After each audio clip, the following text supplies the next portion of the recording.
Jeanne Alter fait son grand retour lors de la singularité Shinjuku au Japon en 1999. En pleine guerre de territoire avec Artoria Alter, elle fera une trêve avec elle pour combattre l'alliance fantôme-démon menée par Moriarty et Baal, ainsi que différentes créatures et humains sous leurs ordres venus accomplir un sinistre plan. Blessée par Baal et acculée par Amy Alter, Jeanne Alter frôlera la mort avant d'être sauvée in extremis par Artoria Alter à son grand étonnement. Le courant ne passant pas entre les deux, Ritsuka et Mash ainsi que le vrai Moriarty essaieront de faire les médiateurs pour tenter de s'entraider durant cette singularité. Le manque de confiance de Jeanne Alter envers autrui se fait toujours autant ressentir, comme si les événements de Noël et de Da Vinci ne lui avaient pas servi de leçon par le passé. Voulant rejoindre le groupe de Ritsuka au refus de Artoria Alter de les rejoindre, elle décidera de changer de vêtements pour donner une impression sûrement moins méchante par rapport à sa tenue d'origine. Elle intégrera le groupe quand Artoria et Jeanne Alter retrouveront des points communs entre elles par rapport à la situation et à Moriarty qui reste suspect aux yeux de Jeanne Alter. De retour à la planque de Artoria Alter, Jeanne Alter n'hésite pas à manifester son dégoût pour Moriarty et cavale 2, le chien adoptif de Artoria Alter. Le duo entre Artoria et Jeanne est fragile et menace d'éclater suite à différentes railleries de la part de Artoria envers Jeanne. Mais les deux rivales resteront tout de même concentrés sur la mission. Plus tard, Ritsuka se fait kidnapper par Kwang Zing. Artoria et Jeanne Alter n'ayant pu le sauver à temps, par manque d'effectifs, elles accuseront Moriarty de ne pas avoir protégé Ritsuka de l'ennemi. Ritsuka se fera secourir par Sherlock Holmes au grand bonheur de Artoria et Jeanne Alter. Jeanne Alter remerciera même, si ce n'est pas dans sa nature, Sherlock Holmes pour ce geste. Mais Jeanne haussera le ton avec Artoria encore une fois par rapport au fait qu'elle se méfie de plus en plus de Moriarty qui les accompagne tout au long de cette mission. Lorsqu'elle apprend le plan de l'Alliance Fantôme-Démon, ironiquement, elle trouve que le plan de détruire la planète est encore pire que celui qu'elle avait envisagé quand elle a voulu détruire la France lors de la singularité Orléans, montrant peut-être une once d'humanité envers les autres. Elle n'hésitera pas à manifester sa haine envers les rois quand l'Alliance Ritsuka mentionnera Artoria Lancer en disant que les rois qui essaient de résoudre les choses par eux-mêmes sont des rois qui abandonnent au final.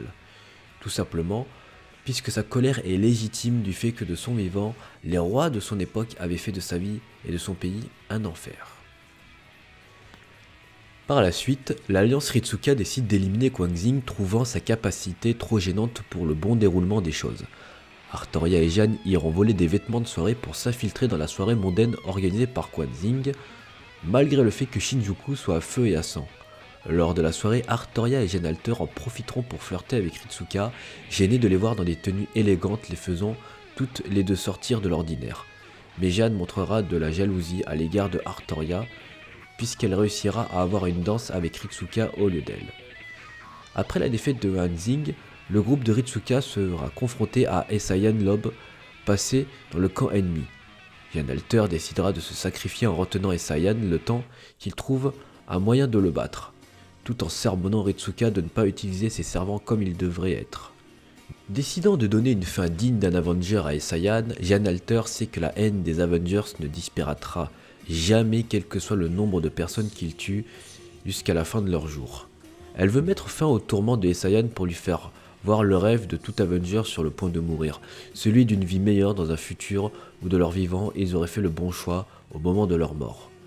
Malgré cette attention, elle est blessée par Esayan et voit sa vengeance envers la vie prendre fin. Dans un ultime baroud d'honneur, elle utilise son noble fantasme sur elle pour gagner du temps face à Esayan, quitte à mourir brûlée de sa propre main. Elle se remémore les derniers instants de Jeanne d'Arc sur le bûcher et n'arrive toujours pas à comprendre comment elle n'est pas venue une Avengers avec toute la souffrance qu'elle a dû endurer, même si elle sait qu'elle ne la comprendra jamais puisqu'elle s'est toujours considérée comme un faux servant par rapport à son originel. Elle continuera de penser que le monde est irrémédiablement sombre, affirmant que toute bonne personne, soi-disant, ne peut que fermer les yeux face à son sort. Malgré tout, les méfaits qu'elle a exercés durant sa vie de Avengers. Elle se souvient qu'elle pensait qu'elle n'aiderait jamais les humains de bonne foi comme Jeanne d'Arc, les trouvant pathétiques et impuissants face au mal et à la guerre. Elle qualifiera Jeanne de symbole de l'humanité pour avoir fait le bon choix, celui de ne pas prendre la voie de la haine, ce qu'elle n'a pas fait elle. Tout en traitant Ritsuka de crétin, en considéré pour ne pas lui avoir demandé de danser une dernière fois avec elle.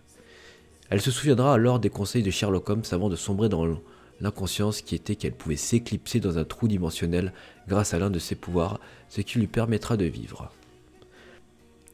Après le combat final contre Moriarty qui s'avère être le cerveau de l'Alliance Démon Fantôme, Jeanne Alter dit à Ritsuka de pleurer les serviteurs car ils sont censés disparaître maintenant que la singularité est bouclée. Inquiète du sort de sa rivale de toujours, Artoria Alter, elle apprendra par Emilia Alter qu'elle s'est retirée pour disparaître aux côtés de Caval 2, son chien qu'elle avait recueilli à la sortie de la ville. Après la disparition d'Emilia Alter, elle coupe soudainement les communications avec Aldea. Elle met ensuite sa robe de soirée et demande une danse à Ritsuka. Après avoir dansé, Jeanne Alter se sent satisfaite et commence à disparaître. Elle dit à Ritsuka qu'elle s'entraînera plus dur pour la prochaine fois, s'attendant à ce qu'il fasse de même de son côté, avant de finalement disparaître dans un bain de lumière éclairé par les rayons de la lune provenant de la coupole vitrée de la salle, en affichant un sourire rempli de bonheur, mais empli de tristesse du fait qu'elle disparaît au moment où elle avait accepté le mal qu'elle avait en elle, tout en étant fière d'avoir accompli un geste humain lors de ses derniers instants pour la personne qui au final a toujours cru en elle.